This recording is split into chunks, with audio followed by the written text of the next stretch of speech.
My name is Irene, and I'm just a simple girl from a modest family. I graduated from college and started working as a nurse at City General Hospital. It wasn't glamorous, but I loved helping people and making a difference in their lives. On that fateful day, I was rushing through the emergency room, arms full of supplies, when the doors burst open. Two paramedics wheeled in a stretcher, and on it lay a man in a torn leather jacket and shattered motorcycle helmet. "What happened?" I asked, immediately setting down my load and moving to assist. "Rich boy on a fancy bike lost control," one of the paramedics grunted. "Hit a guardrail. Lucky his gear held up, or he'd be in worse shape." Dr. Thompson, the attending physician, hurried over. "Irene, I need your help here."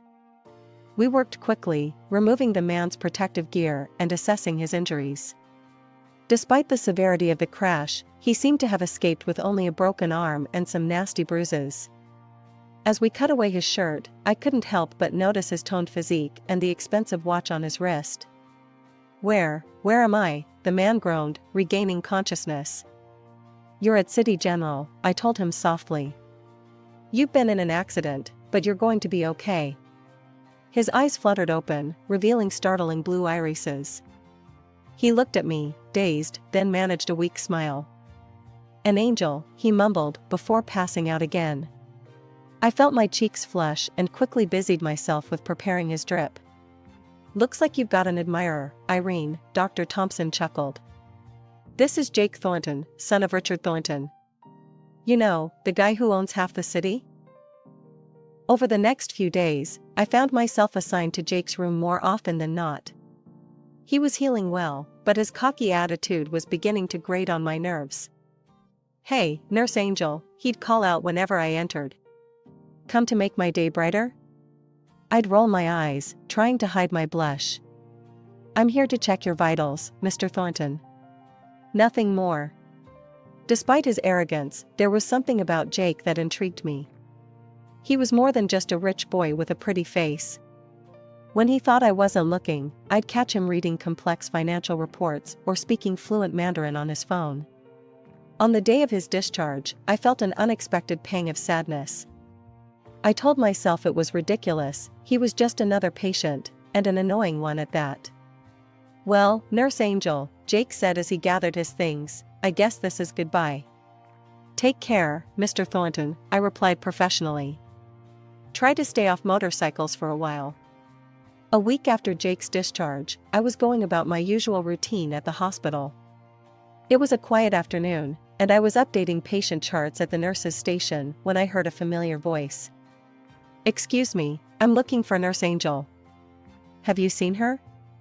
I looked up, startled to see Jake Thornton standing there, a bouquet of flowers in his hand and that cocky grin on his face. He was dressed in an expensive suit that probably cost more than my monthly salary. "Mr. Thornton," I said, feeling my cheeks warm. "What are you doing here? Is everything all right with your arm?" He chuckled. "Please, call me Jake. And my arm's fine, thanks to your excellent care. These are for you, by the way." He handed me the flowers. I accepted them awkwardly, aware of my coworkers' curious stares. "Thank you, but why?" "Because I'm asking you out on a date," he said bluntly. "And I'm hoping these might persuade you to say yes." Against my better judgment, I found myself nodding. "Okay, one dinner. But that's it." Jake's face lit up. "Great. I'll pick you up at 8. Wear something nice." As he strode out of the hospital, leaving me standing there with a bouquet of expensive flowers, I couldn't help but wonder what I'd just gotten myself into. That night, I agonized over what to wear. My closet was full of practical clothes for work, nothing suitable for a date with someone like Jake Thornton. I finally settled on a simple black dress, the only one I owned. At 8 o'clock sharp, a sleek black car pulled up outside my modest apartment building. Jake stepped out, looking like he'd just walked off a magazine cover in his tailored suit. "You look beautiful," he said, his eyes appreciative as he opened the car door for me. The restaurant he took me to was the kind of place I'd only ever seen in movies. Crystal chandeliers, soft piano music, waiters in tuxedos, It was all so overwhelming. "Relax," Jake said, noticing my discomfort. "It's just dinner." But it wasn't just dinner. It was the beginning of something I never could have anticipated. As we talked, I discovered that beneath his cocky exterior, Jake was intelligent, funny, and surprisingly down-to-earth. He told me about his work as a financial director in his father's company, and I found myself sharing stories about my life and my passion for nursing. "You know," Jake said as we were finishing dessert, "I've dated a lot of women, but I've never met anyone quite like you, Irene." I laughed. "I'm sure you say that to all the girls." "No," he said, his tone serious. "I mean it. You're real. Genuine. It's refreshing." As he drove me home that night, I realized that I was in dangerous territory. But when he kissed me goodnight, soft and sweet, all my reservations melted away. And as I watched his car disappear into the night, I knew that my life was never going to be the same again. The weeks that followed were like a dream. Jake and I started dating regularly, and I found myself falling harder for him with each passing day. But reality had a way of intruding on our fairy tale. The first time Jake took me to meet his parents, I knew immediately that they disapproved of me. "So, Irene," Jake's mother, Elizabeth Thornton, said coolly, "Jake tells us you're a nurse?" I nodded, trying to hide my nervousness. "Yes, at City General." "How quaint," she replied, her tone making it clear she thought it was anything but. Jake's father, Richard, barely looked up from his newspaper. "And your family? What do they do?" "My father's a retired police officer, and my mother's a teacher," I said proudly. Elizabeth exchanged a look with her husband that spoke volumes. It was clear they thought I wasn't good enough for their son. As we left that night, Jake squeezed my hand reassuringly. "Don't worry about them," he said. "They'll come around eventually." But I wasn't so sure. The disapproval of Jake's parents cast a shadow over our relationship, one that I couldn't quite shake. Despite this, Jake and I grew closer. He showered me with affection and gifts, taking me to places I'd only ever dreamed of. But I never felt comfortable in his world of wealth and privilege. I was always acutely aware of how different we were. One night, after a particularly lavish date, I confronted Jake about it. "Why me?" I asked. "You could have any woman you want. Someone from your world. Why choose a simple nurse?" Jake cupped my face in his hands. "Because you're real, Irene. You're not with me for my money or my name. You see me for who I really am." His words touched me deeply, and I pushed my doubts aside. I loved Jake, and he loved me. Wasn't that all that mattered? 6 months into our relationship, Jake proposed. It wasn't a grand, elaborate affair, just the two of us, on the rooftop of my apartment building under the stars. It was perfect. We decided on a simple ceremony, much to the dismay of Jake's parents. But Jake stood firm, insisting that it was our day, not theirs. As I walked down the aisle, seeing Jake's beaming face, I felt like my heart might burst with happiness. This was the beginning of our forever. After the wedding, we moved into Jake's luxury apartment. It was bigger than any place I'd ever lived, with a view of the city that took my breath away. "Welcome home, Mrs. Thornton," Jake said, scooping me up in his arms as we crossed the threshold. I giggled, still not used to my new name. "I love you, Mr. Thornton." Married life with Jake started off beautifully. We settled into a routine in our luxurious apartment, and I continued working part-time at the hospital. A few months after our wedding, I discovered I was pregnant. Jake was overjoyed when I told him the news. "We're going to be parents," he exclaimed, spinning me around in our living room. "I can't wait to meet our little one."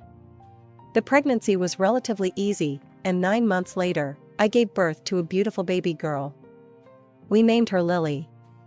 Jake was by my side throughout the delivery, holding my hand and encouraging me. To my surprise, Jake's parents seemed to soften a bit after Lily was born. They doted on their granddaughter, showering her with gifts and attention. However, their attitude towards me remained cool and distant. "At least you managed to give Jake an heir," Elizabeth said during one of their visits, her tone a mix of approval and condescension. I bit my tongue, reminding myself that Lily deserved to have a relationship with her grandparents, regardless of how they treated me. As the months passed, I noticed subtle changes in Jake. He started working longer hours at his father's company, often coming home late and exhausted. Our conversations became shorter, more superficial. He'd ask me to prepare his suits and shine his shoes, but rarely inquired about my day or how I was feeling. One evening, as I was putting Lily to bed, Jake came home later than usual. "Where have you been?" I asked, trying to keep the accusation out of my voice. "Working late," he replied tersely. "There's a big merger coming up. I need to be prepared." I nodded, unconvinced. "I made dinner. It's in the fridge if you want to heat it up." Jake waved his hand dismissively. "I already ate at the office." This became our new normal. Jake would come home late, barely acknowledge me or Lily, and retreat to his home office. I tried to talk to him about it, but he always had an excuse. "I'm doing this for us, Irene," he'd say. "For our future. You wouldn't understand the pressure I'm under." I felt a growing distance between us, a chasm I didn't know how to bridge. The man I married, the one who had swept me off my feet, seemed to be disappearing before my eyes. One day, I received an unexpected call from Elizabeth, Jake's mother. "Irene," she said, her voice cold and disapproving. "I hope you realize you're not fulfilling your duties as the wife of a financial director." Confused and hurt, I asked, "What do you mean?" "You didn't even bother to come to the corporate party last night," she replied. "Though perhaps it's for the best. You would have stood out among the gorgeous women there, and not in a good way." My heart sank. I hadn't known about any corporate party. Jake hadn't mentioned it to me. That evening, when Jake came home, I confronted him. "Why didn't you invite me to the corporate party?" Jake's face hardened. "Irene, let's be honest. You're too simple for those events. I'd be embarrassed to have you there." His words cut deep, confirming my worst fears. The man I loved, the one who had once called me real and genuine, now found me embarrassing. The weeks following Jake's cruel words were tense. We barely spoke. I threw myself into caring for Lily and my work at the hospital, trying to ignore the growing pit in my stomach. One evening, Jake called to say he was staying late at work again. I decided to use the quiet time to clean up a bit. As I tidied his home office, I noticed his computer was on, the screen glowing softly in the dim room. I hesitated for a moment, my hand hovering over the mouse. I knew I shouldn't, but something compelled me to look. To my surprise, the computer wasn't password protected. With a shaky hand, I opened his email. What I found shattered my world. There, in black and white, was an email exchange between Jake and a woman named Vanessa. As I read through their correspondence, my heart pounded in my chest. They weren't just co-workers, they were lovers. They mocked me, calling me a hen, a fool, a redneck without taste. Jake praised Vanessa's skills in bed, while dismissing me as dull and unattractive. With trembling hands, I copied all the correspondence I could find onto a USB drive. I needed proof, something concrete to confront Jake with. I barely slept that night, tossing and turning as Jake's words echoed in my mind. When he finally came home the next morning, I was waiting for him in the living room, Lily asleep in her crib. "We need to talk," I said, my voice surprisingly steady. "I know about Vanessa." His face paled for a moment, before a smirk settled on his lips. "Come on, Irene. Did you really think someone like me would be satisfied with someone like you? Vanessa is everything you're not: beautiful, sophisticated, amazing in bed." Each word was like a knife to my heart. "I'm your wife," I whispered. "The mother of your child. And that's all you'll ever be," he sneered. "I'm not giving up Vanessa. You'll just have to deal with it." In that moment, something inside me snapped. "No," I said firmly. "I won't deal with it. This marriage is over, Jake." His smirk faltered. "You can't leave me. You have nowhere to go, no money of your own." I'd rather be poor and alone than stay with a cheating bastard like you, I spat. I rushed to Lily's room, scooped her up, and grabbed the pre-packed bag I'd prepared earlier. As I headed for the door, Jake called out. "You'll regret this, Irene." "I'll make sure of it." I turned to face him one last time. "No, Jake. You're the one who's going to regret this." With those words, I walked out of our luxury apartment, my daughter in my arms and my heart in pieces. I didn't know what the future held, but I knew one thing for certain: I was done being Jake Thornton's fool. The taxi pulled up to my parents' modest home, and I felt a wave of relief wash over me. My mother opened the door before I could even knock, concern etched on her face. "Irene, what's wrong, sweetheart?" she asked, taking in my tear-stained face and Lily in my arms. "Mom," I choked out, "Jake, he's been cheating on me." My father appeared behind her, his expression hardening. "That bastard," he muttered, ushering us inside. Over the next few hours, I poured out the whole sordid story to my parents. They were furious but supportive, insisting that Lily and I stay with them as long as we needed. But Jake wasn't content with just ending our marriage. He wanted to destroy me completely. I was served with court papers. He was suing for full custody of Lily, claiming I was an unfit mother. The allegations in the lawsuit made me sick. Jake painted me as unstable, neglectful, an alcoholic who cheated on him. Every word was a lie, but I knew how powerful the Thorntons were. My saving grace came in the form of the USB drive I'd taken from Jake's computer. In court, his smug expression faltered as my lawyer presented the evidence. The judge, a no-nonsense woman, saw right through his lies. In the end, I was granted primary custody of Lily, with Jake ordered to pay a hefty amount in child support and alimony. I thought that would be the end of it, but I was wrong.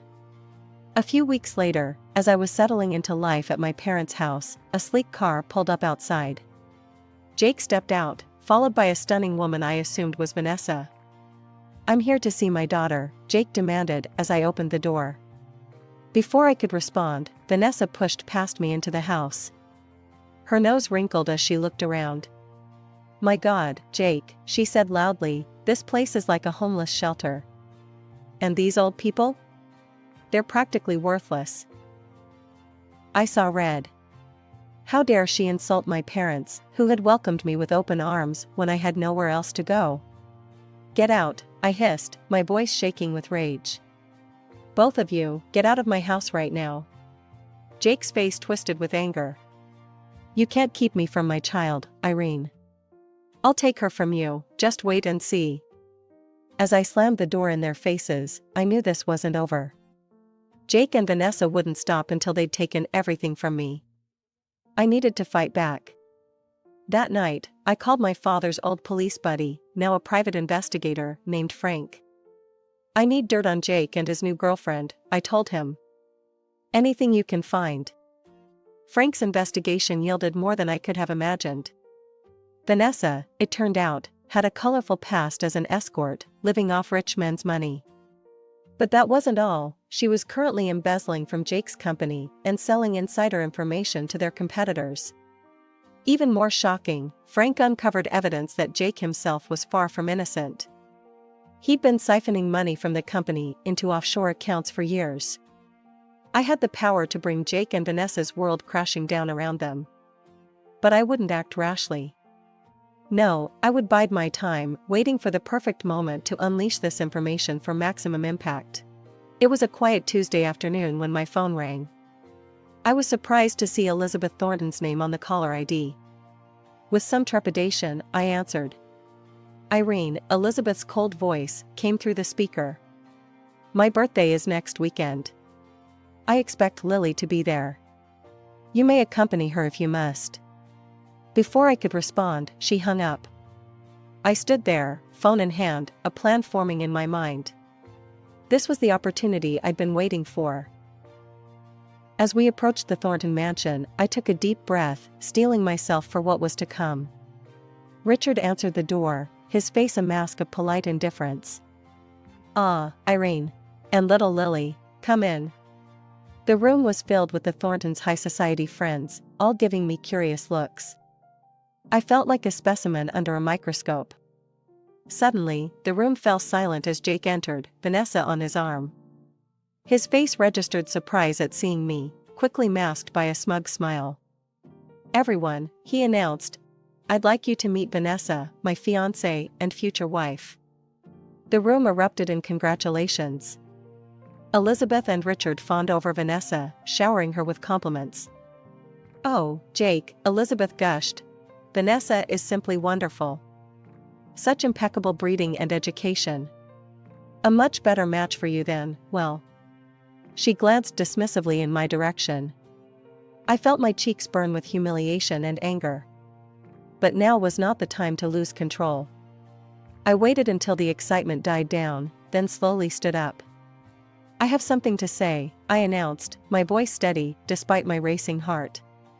I pulled out the folder from my purse and turned to address the room. "You all seem very impressed with Vanessa. But do you know who she really is?" The room fell silent as I began to reveal the truth. I explained how Vanessa was living under a false identity, how she had no real education, and how she had worked as an escort, sleeping with rich men for money. Gasps and murmurs filled the room. Vanessa's face had gone pale, while Jake looked like he might be sick. But I wasn't finished. "And that's not all," I continued. "Vanessa has been selling company secrets to your competitors. She's been embezzling money from the company accounts Jake so trustingly gave her access to." Richard Thornton's face had turned an alarming shade of red. "Is this true?" he thundered, turning to Jake and Vanessa. Before either could respond, I delivered the final blow. "And Jake? Jake has been transferring company funds to offshore accounts for years." The room erupted into chaos. Richard grabbed Vanessa by the arm, practically dragging her to the door. "Get out of my house, you deceitful witch," he roared.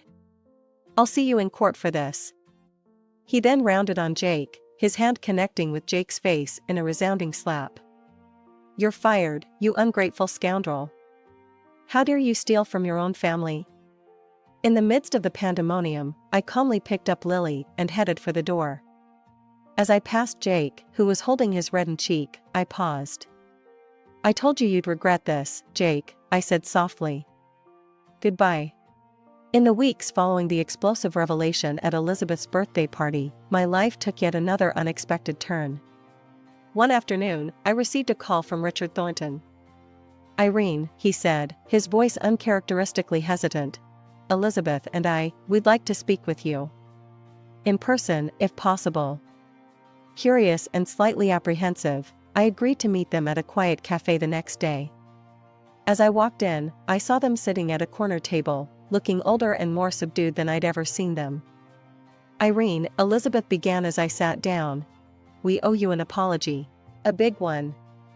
Richard nodded solemnly. "We misjudged you terribly. You saved our company, our reputation. We can never thank you enough." Over the next hour, we talked more openly than we ever had before.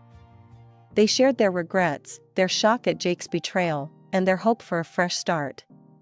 By the time we left the cafe, a tentative peace had been established between us.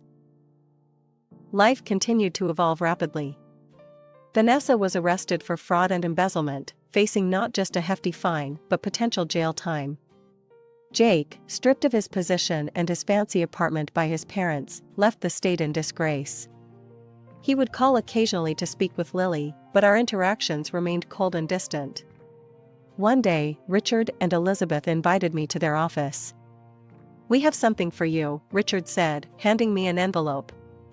Inside was the deed to a small but lovely apartment in a nice part of town. "It's yours," Elizabeth explained. "A thank you for saving the company. And a new start for you and Lily."